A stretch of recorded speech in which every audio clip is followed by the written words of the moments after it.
Radiant Red.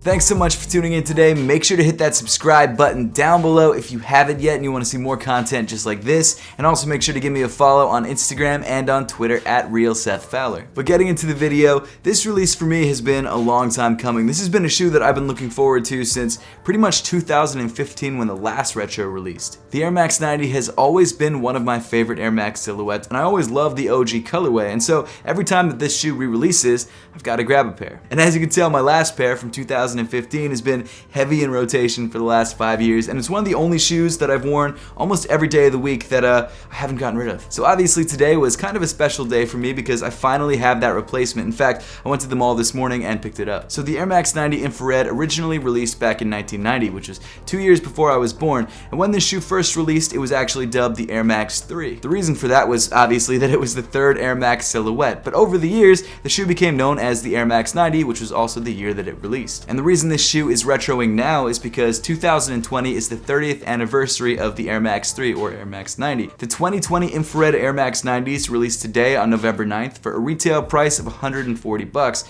And not only that, but they also released in their original packaging as well. Speaking of their packaging, before we actually get into the shoe itself, let's take a quick look at the box. This shoe comes in a relatively narrow gray and red box, with the top of the box being bright red with the Nike Air branding in the top right hand corner. Along the sides of the box, you've got alternating gray stripes that can be found on a lot of different Air Max boxes, and then on the front of the box you've got the size tag, which obviously names this shoe the Air Max 3 instead of the Air Max 90. But jumping into the shoe itself, on the toe you get to your familiar light gray felt feeling synthetic suede, which we've all come to know and love on the Air Max 90s. It's not a premium feeling material, but at the end of the day this is a running shoe, or at least it used to be a running shoe, and because of that it's definitely not a bad touch. I know for me it brings back memories of getting stains on that material and not being able to get them out because that material is so absorbent. Just above that you've got your bright white nylon mesh, which is really soft and also pretty nicely padded. Moving up farther on the shoe, you get to more of that gray suede as well as these flat white laces. Of course, these laces weave through the iconic infrared TPU eyelet panel at the bottom of the tongue and then through this black TPU panel at the top of the tongue. Underneath the laces, you've got a very nicely padded white tongue with a Nike Air Max patch at the top. I'm sure you're catching on by this point, but this shoe remains relatively unchanged construction-wise from the previous retro, and for me that's a good thing. The shape of the panels themselves are slightly more narrow and slightly truer to the OG, but the overall cut of the shoe is relatively the same. Moving inside the sneaker, you've got an infrared colored sock liner on the back of the tongue and a gray sock liner everywhere else, and the insole of the shoe comes in bright infrared with the Nike Air branding printed on the heel in white. One of the things I really love about Air Max 90 insoles is that if you look at the bottom of them, you'll notice that the traction pattern of the shoe is actually pressed into the bottom of the insole, which I think is such a cool detail. As for sizing and fit, the Air Max 90 Infrared, or I guess the Air Max 3 Radiant Red, fits true to size and just like every other pair of recent Air Max 90s. From my experience, Nike's Air Max models usually seem to fit true to size. They do a really great job with sizing. But as I always suggest, because everyone's feet are different, I would definitely suggest trying on a pair of these first before you buy them, just to make sure you're grabbing the right size for you. Continuing back in the shoe, on the bottom half of the upper, you've got this black synthetic leather. Just above that, you've got more of that felt feeling light gray suede, as well as a Nike swoosh in a slightly darker shade of gray, but in the same material. A detail that I really love on this 2020 retro is that Nike actually added an original looking Nike Air hang tag on the right shoe. Towards the ankle of the shoe, you've got a nice little hit of infrared with the Air Max logo right there in the center of the black leather. And then moving around to the heel of the shoe, you've got this nice infrared heel tab with the Nike Air logo in the middle in black. Moving down on the shoe, you get to your iconic Air Max 90 or Air Max 3 midsole that comes